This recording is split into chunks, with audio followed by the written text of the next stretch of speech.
नमस्कार दोस्तों, स्वागत है आपका हमारे YouTube चैनल एडी एजुकेशन में। एमपी पटवारी, एमपी फॉरेस्ट गार्ड और एमपी एसआई की आपकी लगातार हिंदी की क्लासेस चल रही है और इसके अंतर्गत आपकी एमसीक्यू सीरीज चल रही है जिसमें हमारा जो टॉपिक चल रहा है उसका नाम है समास। ठीक है, तो समास टॉपिक की आज हमारी दूसरी क्लास है। पहली क्लास में 20 प्रश्न हो चुके हैं। उससे पहले जो आपकी क्लास हुई थी वो वर्णमाला टॉपिक की थी, उसमें आपके 80 प्रश्न हो चुके हैं, यानी कि 4 क्लास हो चुकी है। तो चलते हैं हमारी आज की जो दूसरी क्लास है समास की, उस पर चलते हैं हमारे आज के पहले प्रश्न पर। पहला जो प्रश्न है हमारा वो देख लेते हैं कि पहला प्रश्न क्या है। ठीक है, ये जो आपको सामने दिखाई दे रहे हैं ये जो प्रश्न है ये कल हो चुके हैं।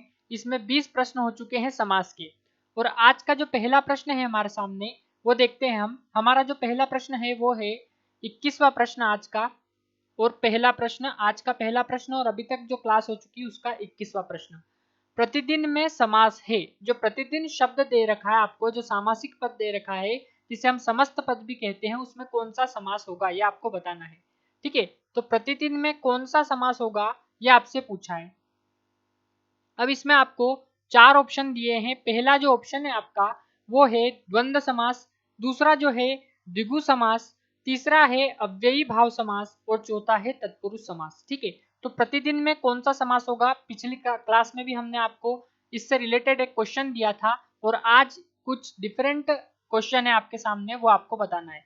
तो प्रतिदिन में समास की यदि हम बात करें तो द्वंद्व समास आपका यहाँ पर नहीं होगा, क्योंकि इसमें दोनों पद प्रधान होते हैं और यहाँ पर दोनों पद प्रधान नहीं है। द्विगु समास में प्रथम पद संख्यावाची विशेषण होता है और दूसरा पद विशेष्य होता है, तो यहाँ पर प्रथम पद संख्यावाची नहीं है, तो ये भी आपका आंसर नहीं आएगा। उसके अलावा तत्पुरुष समास जो है वो हमने आपको पिछली क्लास में बताया, आज भी बताते हैं कि कारक चिन्हों पर चलता है। ठीक है, तो यहाँ पर तत्पुरुष समास भी नहीं आएगा। अब ऑप्शन एक ही बचता है, एकमात्र ऑप्शन तीसरा, वही इसका सही आंसर हो जाएगा कि प्रतिदिन में समास है तो अव्ययी भाव समास होगा इसके अंतर्गत। अब कैसे होगा, अव्ययी भाव समास को कैसे पहचानते हैं, तो अव्ययी भाव समास को इस प्रकार पहचानते हैं हम, या तो इसमें उपसर्ग आता है, ठीक है, प्रथम पद या तो इसमें उपसर्ग होता है, या पुनरावृत्ति वाले शब्द यानी एक जैसे शब्द जहां पर हमें दिखाई दे जाते हैं वहां पर आपका अव्ययी भाव समास होता है। जैसे पुनरावृत्ति शब्द वाले शब्द कौन से होते हैं, पुनरावृत्ति वाले शब्द, तो जैसे गांव गांव, शहर शहर, गली गली, घर घर, ये आपके पुनरावृत्ति वाले शब्द और एक जैसे शब्द हैं। इनके बीच में यदि योजक चिन्ह आए तो आपको कंफ्यूज नहीं होना है, आंसर अव्ययी भाव ही लगाना है, क्योंकि ये एक जैसे शब्द है और इनके बीच में यदि योजक चिन्ह आएगा तो भी हम इसको अव्ययी भाव के अंतर्गत ही रखते हैं। तो प्रतिदिन का यदि हम समास विग्रह करेंगे तो इसका समास विग्रह होगा एक एक दिन या फिर प्रत्येक दिन। ठीक है, और प्रतिदिन का यदि संधि विच्छेद हम करेंगे तो प्रतिधन दिन, ये कल भी आपको बताया था हमने, प्रतिधन दिन।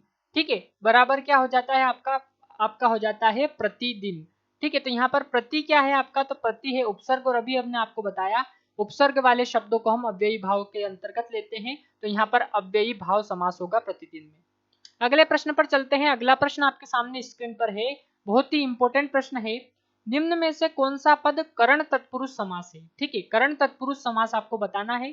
पहला ऑप्शन है इसका भयाकुल, ठीक है, दूसरे ऑप्शन की यदि हम बात करें तो वह है परीक्षा भवन, तीसरा है यश प्राप्त और चौथा है राजपुत्र। ठीक है, तो इनका समास विग्रह करके देखेंगे हम तो अपने आप हमको यहाँ पर पता चल जाएगा कि करण तत्पुरुष समास किस पद में है। ठीक है, तो यहाँ पर हम देखते हैं कि कर्ता ने कर्म को करण से के द्वारा, करण से या के द्वारा, तो करण से यहाँ पर कारक चिन्ह कौन सा होगा आपका, से, समास विग्रह करने पर। तो भयाकुल, तो भय से आकुल, परीक्षा भवन, तो परीक्षा के लिए भवन, यश प्राप्त, तो यश को प्राप्त, राजपुत्र, तो राजा का पुत्र। तो यहाँ पर एकमात्र पहला जो ऑप्शन है उसी के अंतर्गत समास विग्रह करने पर से कारक चिन्ह का लोप हो रहा है कि भय से आकुल बराबर भयाकुल। तो करण तत्पुरुष, कर्ता ने कर्म को कर्ण से, तो कर्ण से, तो भय से आकुल, तो पहला वाला जो ऑप्शन रहेगा वही इसका सही आंसर हो जाएगा। दूसरा, तीसरा और चौथा तीनों ऑप्शन हो जाएंगे गलत। ठीक है, अगले प्रश्न का रुख करते हैं। अगला प्रश्न है, जिस समास में प्रथम पद संख्यावाची हो और उत्तर पद संज्ञा या सर्वनाम हो उसे क्या कहते हैं। ठीक है, प्रथम पद संख्यावाची और उत्तर पद संज्ञा या सर्वनाम हो उसे क्या कहते हैं, बहुत ही इंपॉर्टेंट प्रश्न है।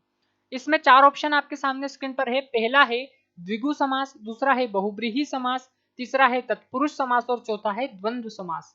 ठीक है। और यहाँ पर आपको ये भी देखना है कि हमारे टॉपिक इसमें सारे कवर करेंगे हम हिंदी के, ठीक है। तो आपको यहाँ से देखते हुए चलना है, जैसे द्वंद्व किस प्रकार लिखा है। तो यहाँ पर आपके जो शुद्ध शब्दों का चयन करने में ऐसा शब्द भी बहुत बार आया है कि द्वंद्व का शुद्ध शब्द बताइए, तो द्वंद्व को बहुत सारे द्वंद्व लिख देते हैं, जबकि यह द्वंद्व, ठीक है। तो जिस प्रकार यहाँ पर चौथे ऑप्शन में लिख रखा है, इस प्रकार हम इसको लिख सकते हैं।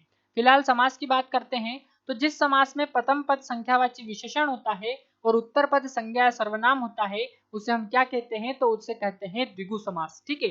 जो पहला वाला ऑप्शन है उसी के साथ हम जाएंगे, वही हमारा सही आंसर हो जाएगा।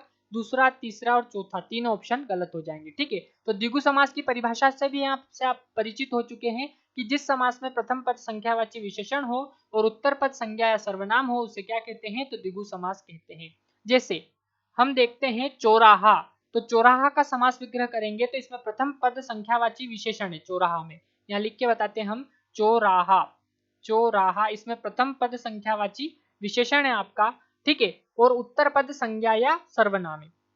तो इसका समास विग्रह करेंगे तो चार राहों का समूह, ठीक है, ये चौराहा का समास विग्रह होगा यहाँ पर आपका। तो इस प्रकार के उदाहरण द्विगु समास के अंतर्गत आते हैं और द्विगु समास की परिभाषा हमसे पूछी थी, तो इसका जो सही आंसर होगा पहला वाला ऑप्शन हो जाएगा। इसमें चौराहा में आपका कौन सा समास होगा, तो द्विगु समास होगा, ठीक है। इसी प्रकार अगले प्रश्न पर चलते हैं। अगला प्रश्न है, जेब कतरा में कौन सा तत्पुरुष समास है, ठीक है। तत्पुरुष समास तो है जेब कतरा में, लेकिन कौन सा तत्पुरुष है, करण तत्पुरुष, संप्रदान तत्पुरुष, कर्म तत्पुरुष या अपादान तत्पुरुष, ये आपको बताना है, ठीक है। तो यहाँ पर जेब कतरा में कौन सा तत्पुरुष समास है, तो जेब कतरा का हम यहाँ पर समास विग्रह करके देखेंगे। जेब कतरा जो दे रखा है हमको, वो कौन सा पद है आपका, तो ये है समस्त पद। इसको क्या कहते हैं हम, समस्त पद, इसको कहेंगे हम समस्त पद या सामासिक पद, क्या कहेंगे, सामासिक पद या फिर समस्त पद, इसको कहेंगे हम, जो हमको दे रखा है जेब कतरा। अब जेब कतरा का समास विग्रह करेंगे तो जेब को कतरने वाला या जेब को काटने वाला, तो को कारक चिन्ह का यहाँ पर लोप हो रहा है, ठीक है। तो हम कारक पढ़ के देखते हैं, कर्ता ने, कर्म को, करण से, संप्रदान के लिए, अपादान से अलग, इस प्रकार हम करते रहते हैं, ठीक है। इसको करके देखना है हमको। तो जेब कतरा, तो जेब को काटने वाला या जेब को कतरने वाला, ठीक है। तो कर्ता ने कर्म को, तो यहाँ पर आपका जो हो जाएगा कर्म तत्पुरुष हो जाएगा, पहला गलत हो जाएगा, दूसरा गलत हो जाएगा, चौथा गलत हो जाएगा, तीसरा ऑप्शन रहेगा कर्म तत्पुरुष, भाई इसका सही आंसर होगा, ठीक है। अगला प्रश्न है, निम्न में से कौन सा एक द्विगु समास का उदाहरण नहीं है। यहाँ पर क्या पूछा है, कौन सा एक द्विगु समास का उदाहरण नहीं है। पहला है दोपहर, दूसरा पंकज, तीसरा चौराहा और चौथा है तिरंगा। तो द्विगु समास की अभी परिभाषा देखिए हमने, प्रथम पद संख्यावाची हो विशेषण होता है, ठीक है। तो दोपहर यानी दोपहरों का समय, दोपहर, तो यहाँ पर प्रथम पद संख्यावाची, तो ये द्विगु समास के अंतर्गत आएगा। उसके अलावा देखें चौराहा, तो चार राहों का समूह अभी देखा हमने, ये भी आपका द्विगु समास के अंतर्गत आएगा। और तिरंगा में भी प्रथम पद संख्यावाची विशेषण है, तो ये भी आपके द्विगु समास के अंतर्गत आएगा। एकमात्र ऑप्शन बच जाएगा दूसरा, क्योंकि ये तीनों तो आ जाएंगे द्विगु समास में, इसलिए तीनों गलत हो जाएंगे। यहाँ पूछा है कौन सा नहीं है, तो पंकज इसका सही आंसर होगा, ठीक है। तो पंकज इसका सही आंसर हो जाएगा। द्विगु समास का उदाहरण कौन सा नहीं है, पंकज, ठीक है। अगला प्रश्न देखते हैं। अगला प्रश्न है, किस समास में समस्त पद ही विशेषण का कार्य करता है। किस समास में समस्त पद ही विशेषण का कार्य करता है।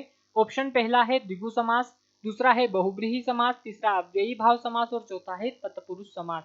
तो जिस समास में समस्त पद ही विशेषण का कार्य करता है उसे हम क्या कहते हैं, बहुब्रीहि समास। ये आपको पॉइंट लिख लेना है।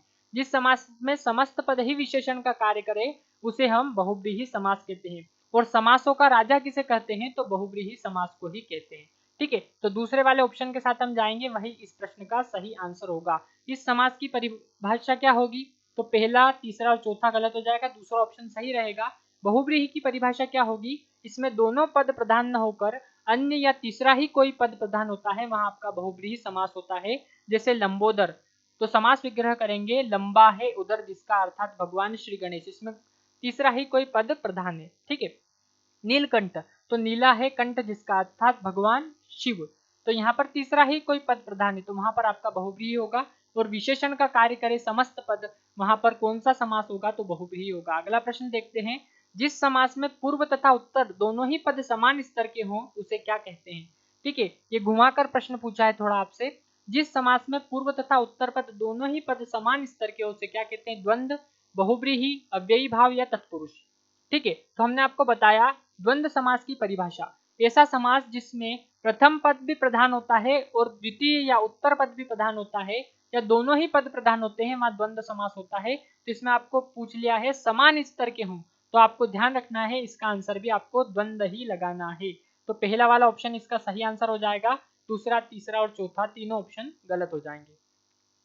अगला प्रश्न है चौराहा में कौन सा समास है। अभी आपको बताया ही हमने, इसका सही आंसर हो जाएगा आपका द्विगु समास। ठीक है, क्योंकि चार राहों का समूह या प्रथम पद संख्यावाची विशेषण है, तो चौराहा में आपका ना तो कर्मधाराय होगा, ना बहुब्रीहि होगा, ना ही द्वंद्व होगा, द्विगु इसका सही आंसर होगा। अगला प्रश्न देखें तो तीन लोगों का समूह के लिए एक शब्द क्या होगा। अब ये समास में आपका प्रश्न आ गया है। तीन लोगों का समूह, समास विग्रह करके दे रखा है आपको सामासिक पद बताना है जिसे हम समस्त पद कहते हैं। तो त्रिवेणी इसका गलत ऑप्शन होगा, यानी गलत आंसर हो जाएगा। त्रिगुण भी गलत हो जाएगा और त्रिफला भी गलत हो जाएगा। त्रिलोक एकमात्र बचेगा, वही सही आंसर होगा। तीन लोगों का समूह जिसे हम क्या कहते हैं, त्रिलोक। ठीक है, तो ये आपके किस समास के अंतर्गत आएगा, तो ये आपके प्रथम पद संख्यावाची विशेषण यानी कि आपके द्विगु समास के अंतर्गत आएगा। ठीक है, द्विगु समास इसमें होगा, तो इसका जो सही आंसर हो जाएगा वो हो जाएगा त्रिलोक। अगला प्रश्न देखते हैं, निम्न में से कौन सा तत्पुरुष समास का उदाहरण नहीं है। स्नान घर, रेखांकित, मृगनयन और पददलित। तो स्नान घर का समास विग्रह करेंगे तो स्नान के लिए घर, ठीक है, स्नान के लिए घर, रेखांकित यानी रेखा से अंकित या रेखा द्वारा अंकित, और पद दलित करेंगे तो पद से दलित, इस प्रकार इसका समास विग्रह होगा। अब मृगनयन करेंगे तो इसका समास विग्रह जब हम करेंगे तो इसमें कारक चिन्ह का लोप नहीं होगा। स्नान घर, रेखांकित और पद दलित में कारक चिन्ह आ रहे हैं, जैसे स्नान के लिए घर, तो के लिए कारक चिन्ह यहाँ पर लोप हो रहा है। पद दलित, पद से दलित, से कारक चिन्ह का लोप हो रहा है। रेखा द्वारा अंकित या रेखा से अंकित, तो यहाँ पर से या के द्वारा आपका कारक चिन्ह का लोप हो रहा है। एकमात्र ऑप्शन बच जाएगा मृगनयन, वही इसका सही आंसर होगा। तो पहला, दूसरा और चौथा तीनों गलत हो जाएंगे ऑप्शन, तीसरा जो ऑप्शन बचेगा वही इसका सही आंसर होगा। ठीक है, तो मृग नयन का क्या हो जाएगा आपका समास विग्रह, मृग के समान नयन। ठीक है, मृग के समान नयन। ठीक है, अगला प्रश्न देखते हैं। अगला प्रश्न है, निम्न में से कौन सा एक अधिकरण तत्पुरुष का उदाहरण नहीं है। अधिकरण तत्पुरुष का उदाहरण नहीं है। पुरुषोत्तम, गृह प्रवेश, लोकप्रिय, धनहीन। ठीक है, तो पुरुषोत्तम, तो अब सबसे पहले हमको ये देखना है, पुरुषोत्तम, गृह प्रवेश, लोकप्रिय और धनहीन, चार ऑप्शन दिए हैं। अब अधिकरण तत्पुरुष में कारक चिन्ह कौन सा होता है, तो कर्ता ने कर्म को करण से के द्वारा संप्रदान के लिए अपादान से अलग संबंध काके की रारेरी, और अधिकरण में पर, अधिकरण क्या होता है, में पर। ठीक है, तो पुरुषों में उत्तम इसका समास विग्रह होगा। ग्रह में प्रवेश, गृह प्रवेश हो जाएगा, और लोकों में प्रिय या लोगों में प्रिय, लोकप्रिय हो जाएगा। अब यहाँ पर एकमात्र ऑप्शन बच जाएगा धनहीन, तो धन में हीन नहीं होगा इसका समास विग्रह, इसका समास विग्रह होगा धन से हीन। तो यहाँ पर आपका कौन सा अधिकरण का उदाहरण नहीं है, तो पुरुषोत्तम तो है, गृह प्रवेश भी है और लोकप्रिय भी है, धनहीन नहीं है। तो इसका जो सही आंसर हो जाएगा, क्योंकि ये तीनों तो है इसलिए गलत हो जाएगा, हमसे पूछा है नहीं है, तो चौथा वाला ऑप्शन जो होगा वही इसका सही आंसर हो जाएगा। अगला प्रश्न देखते हैं। अगला प्रश्न है, प्रयोगशाला का उद्घाटन प्रधानाचार्य के कर कमलों से किया गया। इसमें आपको बताना है कि रेखांकित जो शब्द है उसमें कौन सा समास है। इस प्रकार से भी प्रश्न आपसे पूछते हैं। तो कर कमल यहाँ पर आपको रेखांकित कर रखा है, तो इसमें कौन सा समास होगा ये आपको बताना है। द्वंद्व समास, अव्ययी भाव समास, द्विगु समास या कर्मधारय समास। तो इस प्रश्न को किस प्रकार हम हल करेंगे ये आपको देखना है। तो प्रयोगशाला का उद्घाटन प्रधानाचार्य के कर कमलों द्वारा किया गया, तो कर कमलों में समास आपको बताना है, रेखांकित शब्द में कौन सा समास होगा। ठीक है, तो यहाँ पर आपका जो समास होगा इसमें वो कौन सा हो जाएगा, तो इसमें ना तो आपका अव्ययी भाव समास होगा क्योंकि प्रथम पद ना तो उपसर्ग है, ना कोई पुनरावृत्ति वाला शब्द है, ना ही द्वंद्व होगा। ठीक है, और ना ही आपका प्रथम पद संख्यावाची विशेषण है इसलिए द्विगु होगा। एकमात्र ऑप्शन बच जाएगा कर्मधारय, वही इसका सही आंसर हो जाएगा। कर कमल में कौन सा समास होगा, तो कर्मधारय समास हो जाएगा। अगला प्रश्न है, निम्न में से कौन सा शब्द अव्ययी भाव समास का उदाहरण है। उदाहरण है अव्ययी भाव का, ये पूछा है। आजन्म, अपना पराया, महादेव और त्रिलोचन। तो अपना पराया ये द्वंद्व समास का हो जाएगा, तो ये गलत हो जाएगा। महादेव भी गलत हो जाएगा और त्रिलोचन ये भी गलत हो जाएगा। आजन्म, ठीक है, आजन्म यानी जन्म से लेकर, आजन्म का समास विग्रह क्या होगा, जन्म से लेकर। तो यहाँ पर यहाँ पर आपका उपसर्ग है, इसलिए यहाँ पर अव्ययी भाव समास होगा। पहला वाला जो ऑप्शन रहेगा वही इस प्रश्न का सही आंसर हो जाएगा। अगला प्रश्न है, पंचतंत्र की कहानियां हमें नैतिकता की शिक्षा देती है। इसमें आपको रेखांकित जो शब्द है पंचतंत्र, उसका समास विग्रह बताना है। उसमें कौन सा समास होगा ये आपको पहचानना है। तो पंचतंत्र, तो द्वंद्व तो इसमें नहीं होगा, ना ही अव्ययी भाव होगा, ना ही बहुब्रीहि होगा, द्विगु होगा, क्योंकि प्रथम पद संख्यावाची विशेषण है। तो चौथे वाले ऑप्शन के साथ जाएंगे, वही इसका सही आंसर हो जाएगा कि पंचतंत्र में कौन सा समास होगा। तो पंचतंत्र में आपका जो समास होगा वो कौन सा हो जाएगा, तो वो हो जाएगा आपका द्विगु समास। कौन सा समास हो जाएगा, द्विगु समास हो जाएगा पंचतंत्र में। अगला प्रश्न है, निम्न में से कौन सा द्वंद्व समास का एक लक्षण नहीं है। ठीक है, द्वंद्व समास का जो लक्षण नहीं है वो बताना है हमको। द्वंद्व समास में पदों को मिलाते समय और अथवा या एवं योजक चिन्ह द्वारा लुप्त कर दिए जाते हैं। जैसे हम पदों को मिलाते हैं द्वंद्व समास में, तो उनको और अथवा या एवं योजक चिन्ह का जब प्रयोग करते हैं हम, उनके द्वारा लुप्त कर दिए जाते हैं। द्वंद्व समास में दो पदों के बीच योजक चिन्ह होता है। द्वंद्व समास में दोनों पद प्रधान होते हैं और द्वंद्व समास में उत्तर पद अव्यय होता है। तो ये तीनों बातें यहाँ पर सही है। द्वंद्व समास में उत्तर पद अव्यय होता है, यह आपका लक्षण नहीं होगा। ठीक है, तो आपका जो सही आंसर हो जाएगा वो कौन सा हो जाएगा, चौथा वाला ऑप्शन। ठीक है, ये तीनों ऑप्शन तो है, तो ये गलत हो जाएंगे। यहाँ पूछा नहीं है तो द्वंद्व समास में उत्तर पद अव्यय होता है, तो चौथे वाले ऑप्शन के साथ हम जाएंगे, वही इसका सही आंसर होगा। अगला प्रश्न है, निम्न में से कौन सा एक द्वंद्व समास का उदाहरण नहीं है। प्रतिदिन, राष्ट्र राज्य, रात दिन या भला बुरा। तो द्वंद्व समास का उदाहरण देखते से ही आपको आंसर आ रहा होगा। यहाँ पर राष्ट्र राज्य, रात दिन और भला बुरा द्वंद्व समास के कौन सा नहीं है, प्रतिदिन, क्योंकि अव्ययी भाव के अंतर्गत जाता है। तो पहला वाला जो ऑप्शन है वही हमारा सही आंसर हो जाएगा। दूसरा, तीसरा, चौथा तीनों गलत हो जाएंगे। अगला प्रश्न है, जब दो पद मिलाकर एक नया शब्द बनाया जाता है और उससे मिलाए गए दोनों पदों से अलग ही तीसरा अर्थ निकलता है, वहां होता है। ये भी हमने आपको बता दिया है। ना तो द्वंद्व होता है, न कर्मधारय होता है, न बहुब्रीहि इसके अंतर्गत आता है, ना ही द्विगु आता है। तो तीसरा वाला जो ऑप्शन है कि जब पहला पद प्रधान न हो, उत्तर पद भी प्रधान न हो और अन्य ही कोई तीसरा पद प्रधान हो, वहां पर बहुब्रीहि समास होगा, यही हमसे पूछा है। तो तीसरे वाले ऑप्शन के साथ हम जाएंगे, वही इसका सही आंसर हो जाएगा। अगला प्रश्न है आपका, निम्न में से किस शब्द में तत्पुरुष समास है। पंचतंत्र, दशानन, राजकुमार और माता पिता। तो माता पिता में आपका कौन सा हो जाएगा, माता और पिता द्वंद्व समास हो जाएगा, गलत हो जाएगा, क्योंकि हमसे पूछा है तत्पुरुष समास।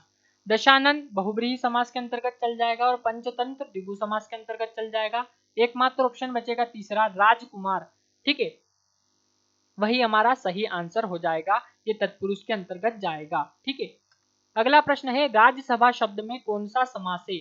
संप्रदान तत्पुरुष, अपादान तत्पुरुष, संबंध तत्पुरुष या अधिकरण तत्पुरुष। तो राज्यसभा, ठीक है, तो इसमें कौन सा आपका समास होगा, चार ऑप्शन आपके सामने दिए हैं। ठीक है, संप्रदान तत्पुरुष, अपादान तत्पुरुष, संबंध तत्पुरुष या अधिकरण तत्पुरुष। तो इस प्रश्न का जो सही आंसर होगा वो क्या होगा, ये आपको बताना है। ठीक है, 39वें प्रश्न का जो सही आंसर होगा वो क्या होगा, ये आपको बताना है।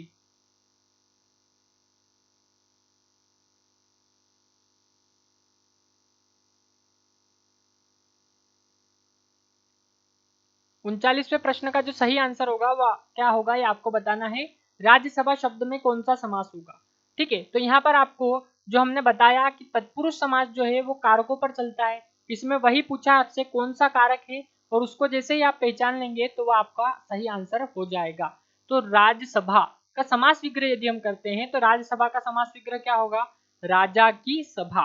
तो यहाँ पर की कारक चिन्ह का लोप हो रहा है, तो कौन सा यहाँ पर समास होगा। तो फिर से समास देखेंगे हम। ठीक है, तो यहाँ पर हमको देखना पड़ेगा सबसे पहले तत्पुरुष समास में कारक कौन सा होगा। तो कर्ता ने कर्म को करण से के द्वारा संप्रदान के लिए अपादान से अलग संबंध का के की रा रे री। ठीक है, तो राजा की सभा।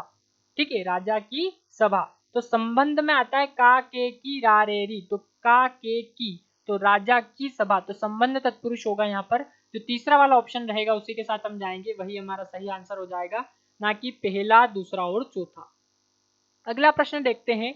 अगला जो प्रश्न है हमारा वो है आखिरी प्रश्न आज का, के लिए का लोप होने पर निम्न में से कौन सा समास बनता है। ठीक है, के लिए का लोप होने पर निम्न में से कौन सा समास बनता है। तो कर्ता ने कर्म को करण से के द्वारा संप्रदान के लिए, किसके लिए, संप्रदान के लिए। तो यहाँ पर ना तो आपका करण होगा, ना ही अधिकरण होगा, ना ही कर्म होगा।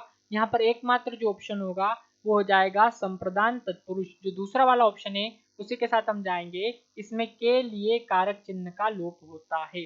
ठीक है, जैसे रसोई घर, क्या होगा, रसोई घर, इसका उदाहरण होगा रसोई घर, तो इसका समास विग्रह करेंगे तो रसोई के लिए घर, रसोई के लिए घर।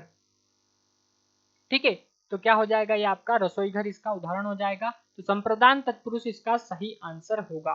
तो ये आपके आज के 20 इंपॉर्टेंट प्रश्न थे। इसी के साथ हमारे 40 प्रश्न समाज से रिलेटेड कंप्लीट हो चुके हैं।